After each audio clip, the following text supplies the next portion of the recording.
Through the Wyoming territory howled the wind like a wounded animal, kicking up dust that tasted of copper and broken promises. She had traveled 2,000 miles for a man who never showed, leaving her stranded at a forgotten way station with nothing but a heavy leather trunk and a fading sliver of hope, when exhaustion finally claimed her, pulling her into a desperate, shivering sleep beneath the unforgiving western stars. She didn't feel the storm break, nor did she feel the calloused, massive hands of the mountain man who gently lifted her from the frozen earth, altering her life forever. The afternoon sun baked the hard-packed dirt of O'Malley's post into a cracked, unyielding mosaic. Madeline Prescott stood on the wooden boardwalk, her high-collared Boston dress feeling more like a woolen prison with every passing hour. The Concord stagecoach that had brought her here was already a disappearing cloud of dust on the western horizon, bound for Cheyenne. She was entirely alone.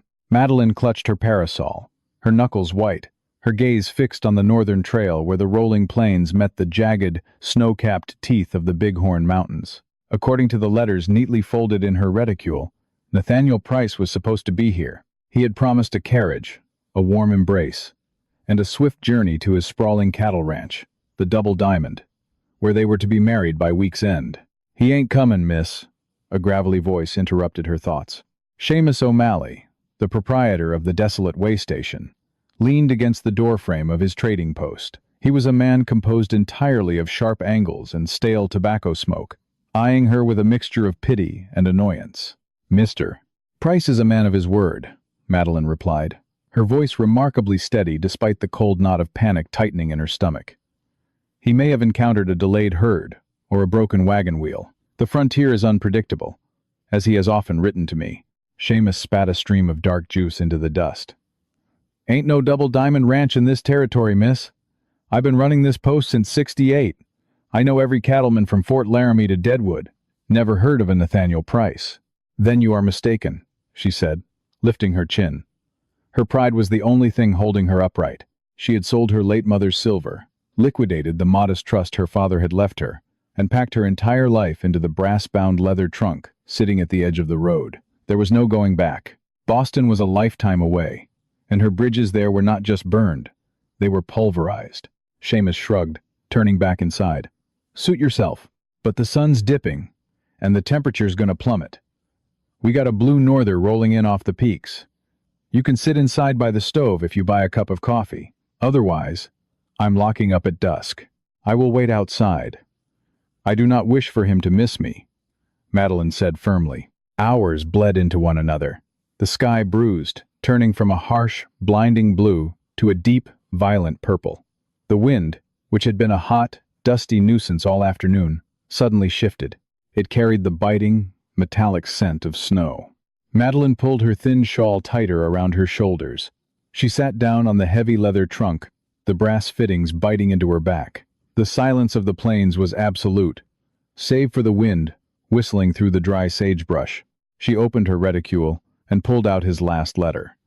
The elegant, sweeping handwriting had been her lifeline for 2 years. "My dearest Madeline, the mountains are rugged, but they cannot compare to the beauty I see when I close my eyes and picture you." By nightfall, Seamus locked the heavy wooden doors of the post. He didn't offer her shelter again. In the west, a stubborn fool was left to her own devices. The temperature plummeted with terrifying speed. Madeline's teeth began to chatter violently.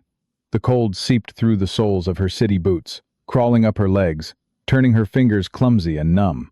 She tried to stand, to pace, and keep her blood moving, but her legs refused to cooperate. Fear, cold and sharp, finally pierced her denial. She was going to freeze to death waiting for a ghost. She huddled against her luggage, drawing her knees to her chest. She closed her eyes, just for a moment, to escape the stinging wind. The cold began to lose its bite, replaced by a strange, heavy lethargy. The howling of the wind faded into a dull, rhythmic thrumming in her ears. "Just a few minutes of rest," she told herself. "Just until I hear his wagon wheels." She slumped against the leather trunk, the western darkness swallowing her whole as she fell into a deep, dangerous sleep. Elias Caldwell hated the lowlands. He hated the dust, the noise, and the smell of desperate men that clung to outposts like O'Malley's. But a man couldn't hunt through the brutal Wyoming winter without powder, lead, and salt. so he made the trek down from the high bighorns twice a year. He drove his team of mules through the biting, swirling dark. The temperature had dropped 30 degrees in an hour. It was weather that killed cattle and careless men. As his wagon rattled past the dark, locked facade of the way station, his sharp eyes caught a disruption in the shadows. He pulled back on the reins. Whoa! There! He climbed down from the buckboard, his heavy buffalo hide coat shielding him from the worst of the wind. He kept a hand near the Colt revolver strapped to his thigh as he approached. In this territory, a body by the road usually meant an ambush or a cholera victim. Instead, he found a woman. She was curled against a large, expensive-looking trunk, her face pale as milk in the moonlight, her lips carrying a faint, deadly tinge of blue. Snow had already begun to dust her dark hair and the fine, completely impractical fabric of her dress. Eli swore softly under his breath. He pulled off his thick leather glove and pressed 2 fingers to the side of her neck. The pulse was there, but it was slow, erratic. She was deep in the grip of hypothermia. "Damn Easterners," he muttered, though his hands were gentle. There was no time to wake O'Malley. The old man would take 20 minutes just to unbar the door, and this woman didn't have 20 minutes. Furthermore, O'Malley's stove wouldn't save her from the shock of the deep freeze. She needed constant, aggressive warmth, and Eli had a heated cabin 3 hours up the ridge. He didn't bother trying to wake her. She was dead weight as he slid his arms under her back and behind her knees. He lifted her effortlessly, her head lolling against his broad, fur-clad shoulder. She weighed barely more than a winter fawn. Eli carried her to the back of his wagon, laying her gently on a bed of thick, cured wolf and bear pelts. He grabbed a heavy woolen blanket from his supplies and tucked it tightly around her, trapping whatever body heat she had left. He jogged back for the trunk. It was monstrously heavy, filled with what felt like lead, but Eli heaved it into the back of the wagon with a grunt of exertion. He climbed back onto the buckboard, cracked the reins, and shouted to the mules. They had to beat the worst of the blizzard up the pass. Madeline's awakening was not peaceful.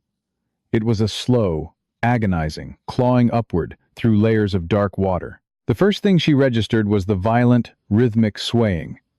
The second was the smell musk, wood smoke, and wet animal fur. The third was the blinding, searing pain of blood returning to her frozen extremities.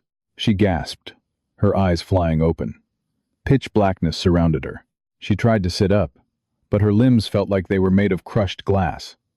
Panic, raw and primal, seized her throat. "Nathaniel?" she croaked. Her voice was barely a whisper. "Keep under the furs, miss." The voice did not belong to Nathaniel. It was deep, rough-hewn, rolling like boulders down a mountainside. It came from the front of whatever moving contraption she was trapped in. Madeline fought through the heavy pelts, managing to prop herself up on her elbows. Through the biting wind and driving snow, she could make out the massive silhouette of a man driving the wagon. He was wearing a hat pulled low, and a coat that made him look half bare. "Who are you?" she demanded, though her teeth chattered so violently she could barely form the words. "Where are you taking me? Stop this carriage at once." The man glanced back. Under the brim of his hat, she saw the glint of piercing, pale eyes. "It's a wagon, not a carriage, and if I stop, we both freeze to the trail. Lay back down." "You kidnapped me!" Madeline cried, fumbling in the dark for anything resembling a weapon. Her hand brushed against the brass fittings of her trunk. "My luggage. He had taken that too." "I demand you turn back to the station. My fiancé is coming for me."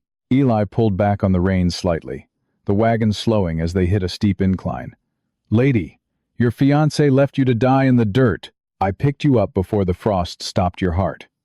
Now, you can lay under those furs and live, or you can jump out the back and take your chances with the wolves. Your choice." The blunt, brutal truth of his words hit her harder than the wind. She looked out the back of the wagon.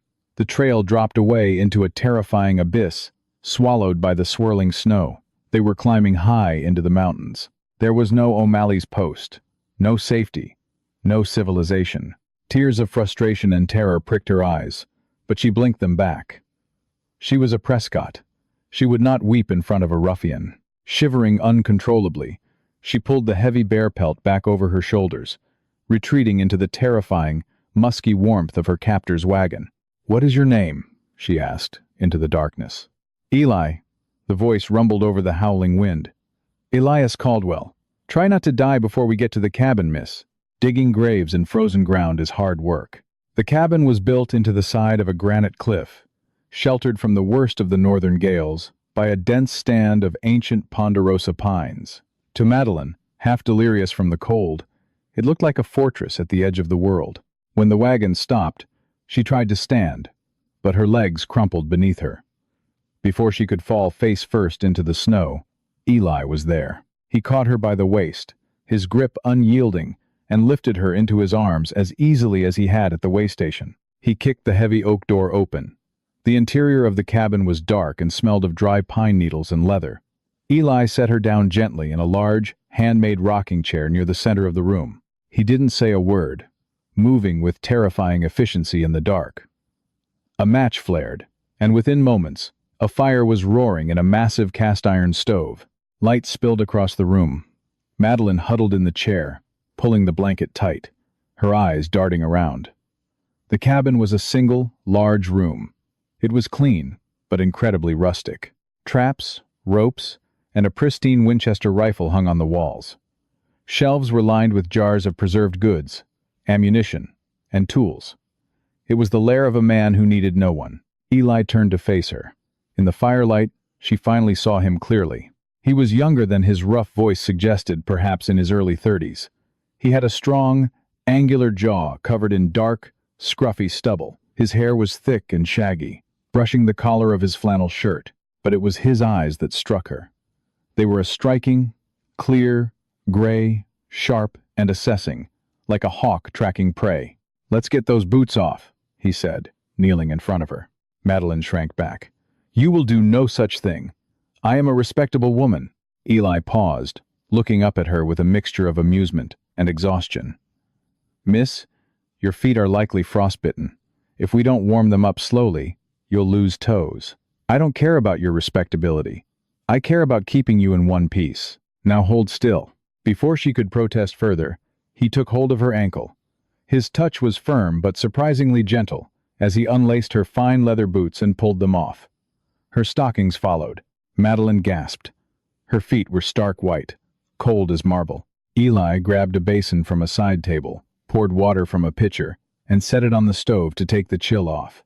He didn't use hot water, he knew better, but tepid water. He placed her feet in the basin and began to gently massage her toes. The intimacy of the act sent a flush of heat to Madeline's cheeks that had nothing to do with the fire. "This is highly inappropriate," she murmured, though the agonizing tingle of returning circulation made her secretly grateful. "Out here, survival trumps propriety," Eli said, not looking up. "What's your name?" "Madeline Prescott." "Well, Miss Prescott, you made a foolish decision waiting in the open." "I was waiting for Nathaniel," she snapped, her defensive pride returning. "Nathaniel Price. He is a prominent rancher in this territory. When he finds out you have abducted me..." Eli stopped massaging her feet. He went perfectly still. The silence in the cabin suddenly felt heavier than the storm raging outside. He slowly lifted his gaze to meet hers. The amusement was gone from his gray eyes, replaced by a cold, hard sorrow. "Nathaniel Price?" Eli repeated softly. "Yes," Madeline said, her voice faltering under his intense stare. "We are to be married. He owns the Double Diamond Ranch." Eli stood up, grabbed a towel, and dropped it in her lap. He walked over to the small wooden table under the window, poured a measure of amber liquid from a glass bottle into a tin cup, and drank it in one swallow. "There is no Double Diamond Ranch, Miss Prescott," Eli said, his back to her. "The station master said the same thing, but he is just an ignorant." "He's not ignorant. He's right," Eli interrupted, turning around. "Nathaniel Price wasn't a cattleman. He was a confidence man. A swindler." Madeline felt the blood drain from her face. You are lying. He sent me letters. I saw his bank drafts. He paid for my passage." "No, you paid for your passage," Eli corrected gently, leaning against the table. "I'm guessing he had you liquidate your assets. Told you to bring the money with you to start your new life together, perhaps? Buy more grazing land?" Madeline's breath caught in her throat. Her heart hammered a frantic rhythm against her ribs. The trunk, Her trunk contained $5,000 in banknotes, her entire inheritance, just as Nathaniel had instructed her to bring. How? How could you know that? She whispered. Because you aren't the first, Madeline, Eli said, his voice dropping to a low, grim register. He ran the same scheme in Denver 3 years ago. Courted women through letters, promised them the frontier dream, had them bring their fortunes west, and then left them stranded and penniless. No. She shook her head vehemently, tears finally spilling over her lashes. No. You don't know him. He is delayed. I will go back tomorrow. I will wait. You can't wait for him, Madeline. I will, she shouted, a hysterical edge creeping into her voice. You have no right to tell me. Nathaniel Price is dead, Eli said, the words cutting through the air like a bullwhip. Madeline froze. The crackle of the fire was suddenly deafening. What? Eli sighed, rubbing the back of his neck, looking genuinely pained to be the bearer of this news. He was running a railroad land swindle out near Cheyenne. Crossed the wrong people. A Pinkerton detective tracked him down 21 days ago. Price drew his weapon, and the detective shot him dead in the street outside a saloon. Madeline stared at him. The room began to spin. The letters, the promises, the 2,000 miles of dust and train smoke, the alienation of her family, all of it a lie. She had come to the edge of the world for a phantom. How do you know this? She managed to choke out, her voice entirely broken. Eli looked away, staring into the flames of the stove. His jaw tightened. Because the woman he swindled in Denver 3 years ago, the one who brought her dowry out to a man who took it and left her to fend for herself in a mining camp. He paused, the muscle in his cheek feathering. That was my younger sister, Sarah. Madeline collapsed back into the rocking chair. The implications of her situation crashed down upon her with the weight of an avalanche. She was snowed in at a mountain cabin, hundreds of miles from civilization, completely ruined, with a stranger who held a blood grudge against the ghost she had loved. She turned her head, looking at her brass-bound trunk resting by the door. It wasn't a chest of hopes and dreams anymore. It was a tombstone. And as the wind shrieked against the timber walls of Eli Caldwell's cabin, Madeline Prescott buried her face in her hands and finally wept. The morning light did not so much break as it bled through the frosted, thick-paned windows of the cabin, casting a pale, bruised illumination across the rough-hewn floorboards. Madeline woke with a gasp, her heart hammering a frantic rhythm against her ribs. For a disorienting moment, she expected to see the familiar floral wallpaper of her Boston bedroom, or perhaps the swaying velvet curtains of the Pullman sleeping car that had brought her west. Instead, she smelled wood smoke, strong chicory coffee, and the undeniable musk of tanned hides. She was lying in a heavy timber bed tucked into the corner of the cabin, buried beneath a mountain of wool blankets and furs. Across the room, Elias Caldwell sat by the cast-iron stove, quietly whittling a piece of kindling with a wicked-looking hunting knife. He had not slept in the bed. A simple bedroll lay neatly tied near the door. Memory rushed back with the violence of a physical blow. The way station, the freezing cold, the agonizing revelation about Nathaniel Price. Madeline pushed herself up, pulling a wool blanket tight around her shoulders. Her fine Boston dress was hopelessly wrinkled, stained with trail dust and snowmelt. She felt entirely stripped of her dignity, a fool who had traded her life for a phantom's promise. "You're awake," Eli said, his voice a low rumble that barely disturbed the quiet of the cabin. He didn't look up from his whittling. "Coffee's hot. There's hardtack and some salt pork in the pan. You need to eat, Miss Prescott. Grief burns a lot of fuel, and the cold burns more." "I am not hungry," Madeline replied, her voice raspy. She swung her legs over the edge of the bed. Her boots were sitting near the stove, completely dry now. She slipped them on, wincing at the lingering tenderness in her toes. She walked past him, keeping her distance, and knelt before her brass-bound leather trunk. The heavy clasp snapped open with a sharp, metallic echo that seemed too loud in the small space. She threw back the lid. There, nestled beneath neatly folded silk dresses, Irish lace petticoats, and velvet riding habits that she would never wear in this brutal country, was a false bottom. Madeline pressed a hidden catch, lifting the wooden panel. Neatly stacked bundles of United States currency lay in the dark compartment. $5,000, her inheritance, her safety, her entire future. converted into paper at the behest of a man who was already dead in the muddy streets of a Cheyenne saloon. "Is it all there?" Eli asked quietly. Madeline stiffened. She turned to look at him, her eyes narrowing. "How did you know he told me to bring money?"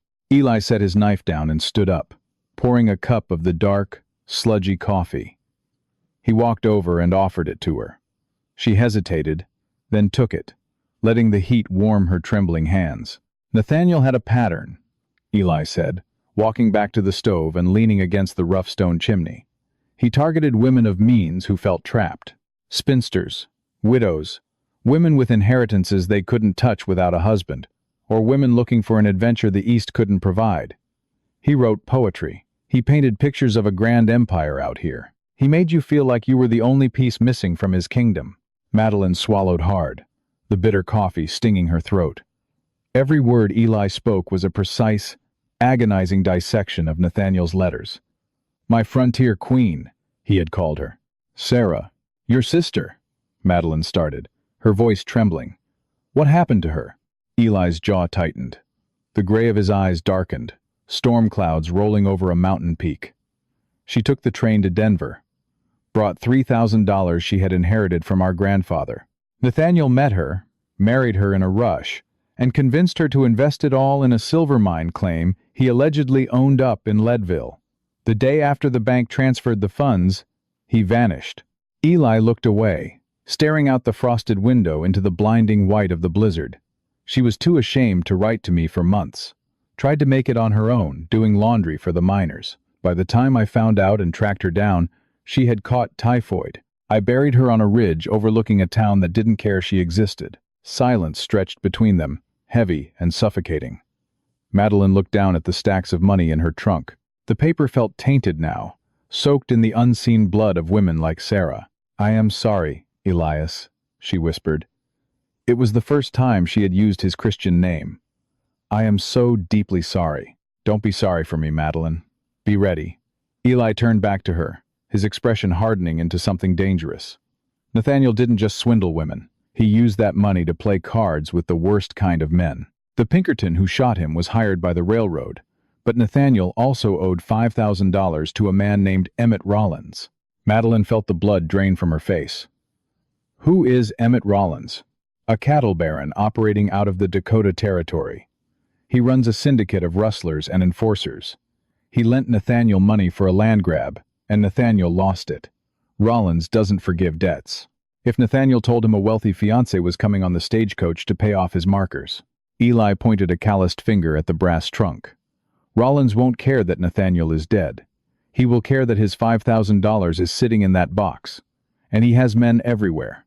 If O'Malley at the way station realized who you were waiting for, he might have sent word to Rollins' riders to make a few extra dollars." Panic, cold and sharp, pierced through Madeline's lingering exhaustion. "But the blizzard, no one can travel in this." "The storm is breaking," Eli said grimly, gesturing to the window where the howling wind had finally begun to subside, leaving a terrifying, absolute stillness in its wake. "By tomorrow, the pass will be clear enough for men who know how to ride it, and they will come looking for the woman left at the stage stop." Madeline stared at the money, then up at the towering, rugged man who had saved her life. She was a Boston socialite, trained in embroidery and French literature, currently stranded in a snowbound cabin with a small fortune and a target on her back.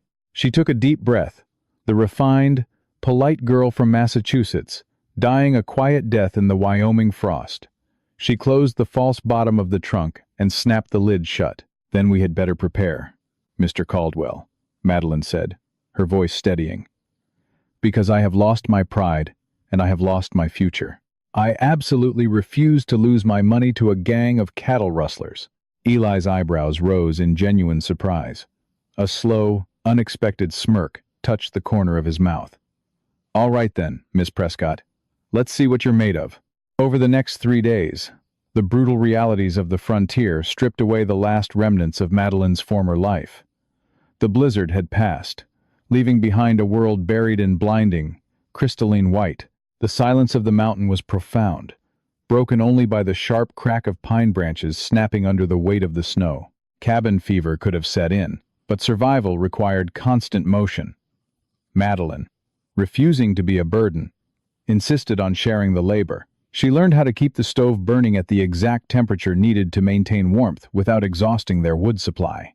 She learned how to skin the rabbits Eli caught in his snares, fighting down her nausea as her delicate hands became slick with blood. She ruined 2 of her silk dresses, tearing them into strips to use as cleaning rags and bandages, trading her corsets for one of Eli's heavy flannel shirts and a pair of canvas trousers belted tightly around her waist. With her hair braided down her back and her face smudged with soot, she looked nothing like the woman who had stepped off the stagecoach. And strangely, she felt more alive than she ever had in Boston. Eli watched the transformation with quiet respect. The initial tension between them, born of circumstance and shared grief, began to shift into something else. In the long, dark evenings, by the light of a single kerosene lantern, they talked.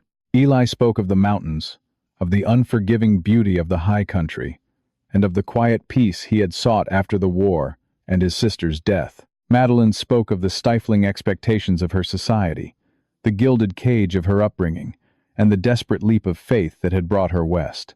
A bond formed, unspoken but palpable.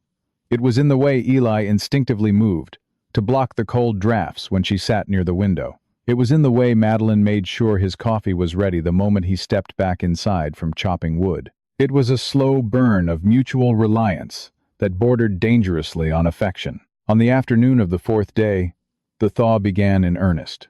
The sun beat down on the snowpack, sending rivulets of icy water streaming past the cabin. "We need to know how to defend this place," Eli announced, walking into the cabin and placing a heavy, gleaming Winchester rifle on the wooden table. Beside it, he laid a Colt Peacemaker. Madeline wiped her hands on a towel and approached the table, eyeing the weapons with healthy trepidation. "I have never fired a gun in my life, Elias. Time to learn," he said simply. "Pick up the revolver." She hesitated, then reached out. The iron was heavy, cold, and smelled of oil and gunpowder. Eli stepped behind her, close enough that she could feel the heat radiating from his chest. His large, calloused hands covered hers, adjusting her grip on the smooth walnut handle. "Keep your finger off the trigger until you are ready to kill," he murmured, his breath brushing the shell of her ear, sending an involuntary shiver down her spine that had nothing to do with the Wyoming cold. "Stand sideways. Make yourself a smaller target. Support the weight with your left hand." He guided her arms upward, aiming at a knot in the thick oak door. The physical proximity was intoxicating and terrifying. For a moment, Madeline forgot about Emmett Rollins, Nathaniel Price, and the stolen money. There was only the solid, unyielding strength of the mountain man standing behind her. "Thumb back the hammer," Eli instructed, his voice dropping an octave. "Click. Now, breathe out and squeeze." Click. The gun was empty, of course, but the violent snap of the hammer made Madeline jump. Eli's hands held her steady. "Again," he said softly. They practiced dry firing for an hour, until her arms ached and the motion felt natural. When Eli finally stepped away, the sudden absence of his warmth left her feeling strangely bereft. "You learn fast," Eli noted, breaking open the cylinder and loading 6 brass cartridges into the Colt. He handed it back to her. "Heavy and lethal now. Keep it on your hip. Do not hesitate if a stranger walks through that door." "Are you leaving?" she asked, a sudden spike of anxiety hitting her chest. "Just scouting," Eli said, shrugging into his heavy buffalo coat and grabbing the Winchester. "The snow crust is hard enough to walk on. I need to check the southern ridge. If Rollins's men are coming, they'll have to use the old mining trail through the gulch. I'll be back before dark." Madeline nodded, forcing a brave face. "Be careful." Eli paused at the door, turning back to look at her. His gray eyes softened, sweeping over her borrowed clothes and her resolute posture. "You're a long way from Boston, Miss Prescott." "Boston feels like a dream I can barely remember," she replied honestly. He offered a brief, tight nod and slipped out the door. Left alone, the silence of the cabin pressed in on her. Madeline paced the floorboards, the heavy Colt knocking reassuringly against her thigh. She checked the stove, boiled water, and tried to read an old almanac she found on a shelf, but the words blurred together. 2 hours passed.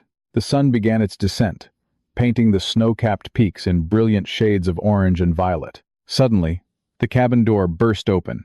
Madeline spun around, her hand dropping to the revolver, her heart leaping into her throat.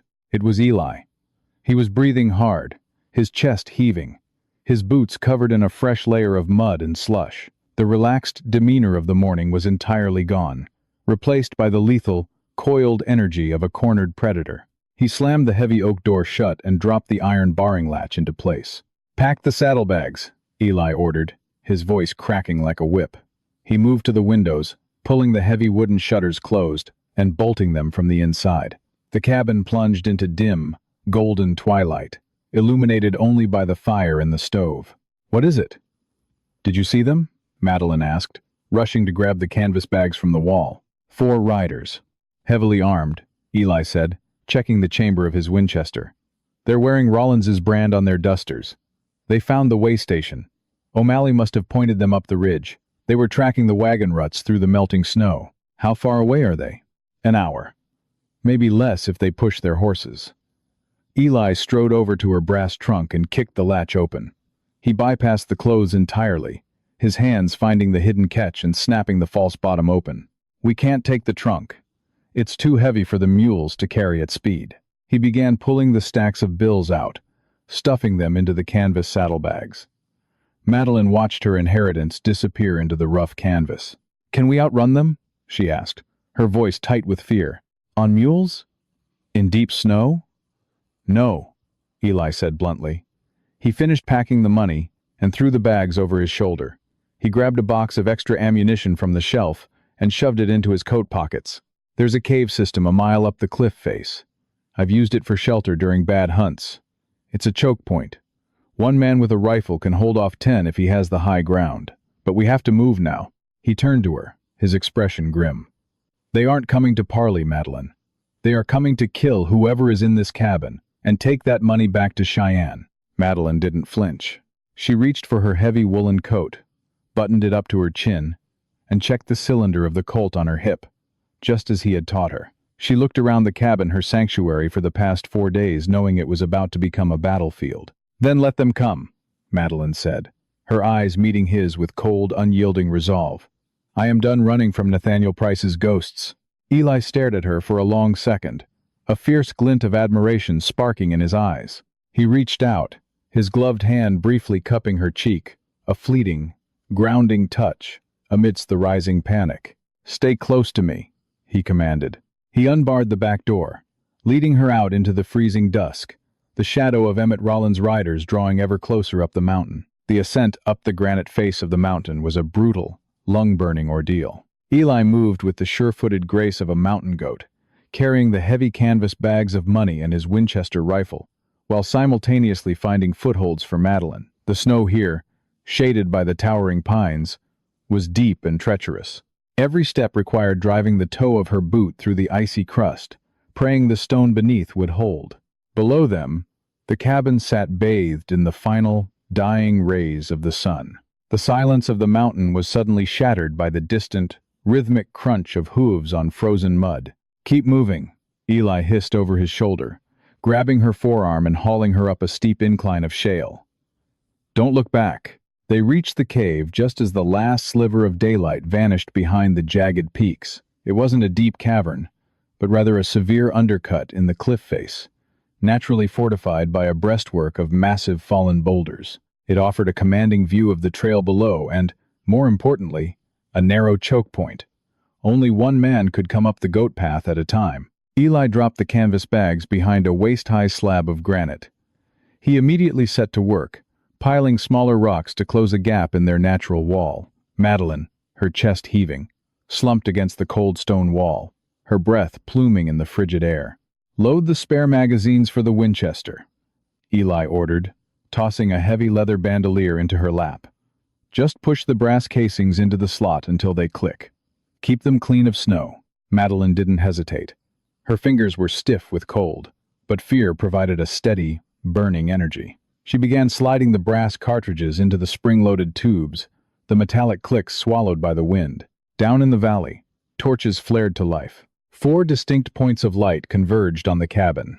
From their high vantage point, Madeline and Eli watched the riders dismount. She could hear the faint, muffled shouts of the men as they discovered the barred front door. A moment later, There was a heavy crash as they battered it open.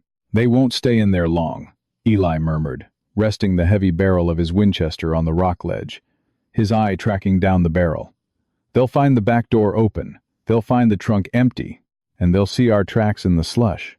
"Who are they?" Madeline asked, her voice trembling slightly as she handed him a loaded magazine tube.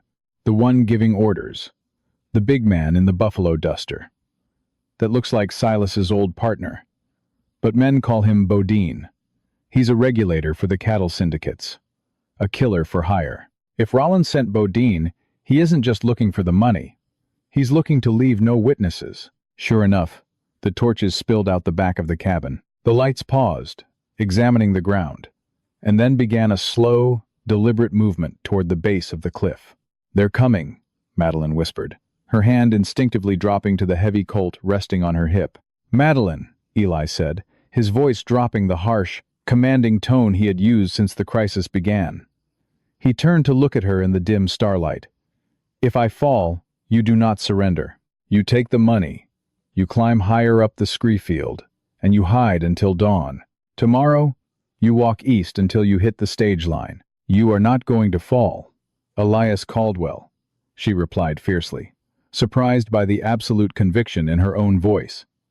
"I did not travel 2,000 miles to bury another man." A faint, grim smile touched his lips. "Fair enough." The first shot cracked through the night like a whip. A bullet struck the rock face 10 feet above their heads, raining sharp shards of granite down upon them. "They have a sharpshooter covering their advance," Eli analyzed calmly. He didn't return fire immediately. He waited, his breathing slow and even. 3 coming up the path, 1 staying back to pin us down. He waited until the torches were halfway up the treacherous switchbacks. Then, Eli rose slightly, sighted down the Winchester, and squeezed the trigger. The rifle roared, a tongue of orange flame lighting up the cave. Down below, one of the torches wildly spun out of control, tumbling down the cliffside with a heavy, sickening thud, accompanied by a scream that was abruptly cut short.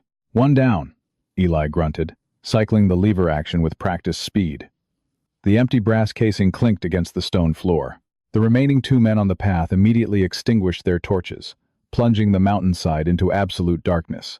The sharpshooter below redoubled his fire, bullets sparking violently against the boulders shielding Madeline and Eli. The sound was deafening, a relentless metallic hammering. "Keep your head down," Eli shouted over the din, returning fire blindly into the darkness below to keep the attackers from rushing the final 50 yards. Madeline crouched low, clutching the loaded spare magazines to her chest. Her heart was beating so hard she felt it in her teeth. This was not the frontier Nathaniel had written about. This was raw, bleeding violence. Suddenly, the gunfire from below ceased. An eerie, ringing silence fell over the mountain. "Did they retreat?" Madeline asked, barely daring to breathe. Eli shook his head, his eyes scanning the pitch-black tree line below. "No, they're trying to flank us. The path splits 50 yards down. There's a narrow chimney in the rock face that leads up to the left side of this overhang. It's a hard climb in the dark, but if they make it..." He didn't finish the sentence. He shifted his position, aiming the rifle toward the dark, jagged cleft on the left side of their defensive ring. Minutes ticked by, like hours. The cold seeped through Madeline's boots, but she hardly felt it. Every nerve in her body was strung tight as piano wire. Then, a subtle sound broke the silence. The faint scratching of leather on stone. Eli tensed, his finger tightening on the trigger. But before he could fire, a shadow detached itself from the rocks to their right, the side they thought was impassable. One of the riders had free-climbed the sheer face, bypassing the chimney altogether. The man lunged over the low rock wall, a massive hunting knife glinting in his hand. He crashed into Eli, sending the Winchester clattering across the cave floor. The 2 men rolled on the hard stone, a tangle of limbs, grunts, and savage violence. Madeline screamed, scrambling backward. The attacker was heavily built, driving his knee into Eli's ribs and raising the knife high above his head for a lethal downward strike. Eli caught the man's wrist with both hands, his muscles straining, veins popping in his neck as he fought the blade away from his chest. "Madeline!" Eli roared through gritted teeth. She didn't think. The civilized Boston socialite vanished, replaced entirely by a woman who refused to be a victim of this brutal land. She drew the heavy Colt peacemaker from her hip, stepped forward, and thumbed back the hammer just as Eli had taught her. She aimed squarely at the center of the attacker's back. She breathed out. She squeezed the trigger. The roar of the gun in the enclosed space was catastrophic. The recoil sent a shockwave up her arm, snapping her wrist back. The man above Eli went rigid. A terrible, wet gasp escaped his lips. The knife slipped from his fingers, clattering uselessly to the stone. He collapsed sideways, dead before he hit the ground. Madeline stood frozen, the smoking gun trembling in her hand. She stared at the body, a wave of profound nausea washing over her. Eli shoved the dead weight off him and scrambled to his feet, instantly scooping up his Winchester. He peered over the rock wall. The echoing gunshot had given away their exact position, but it had also signaled a catastrophic failure to the men below. "Bodine!" Eli's voice boomed out over the cliff, echoing off the valley walls. "That's 2 dead. You want to be the 3rd? Come on up." Silence stretched out over the valley. For a long, agonizing minute, nothing happened. Then, the faint sounds of rocks shifting and boots sliding down the shale broke the quiet. The surviving men were retreating. A few moments later, Madeline heard the distant, rapid drumming of hoofbeats fading back toward the way station. They had broken the siege. Eli slowly lowered the rifle. He turned back to Madeline. She was still standing, perfectly still, the revolver aimed at the ground, her face pale as a sheet. He crossed the distance between them in 2 strides, gently taking the hot gun from her trembling hand and setting it aside. He wrapped his massive arms around her, pulling her against his chest. Madeline finally broke. The adrenaline left her in a rush, replaced by violent, racking sobs. She buried her face in the heavy fur of his coat, clinging to him as if he were the only solid thing left in the world. "You're all right," Eli murmured, his rough voice softening as he stroked her hair. "You did what you had to do, Madeline. You saved my life." They did not sleep that night.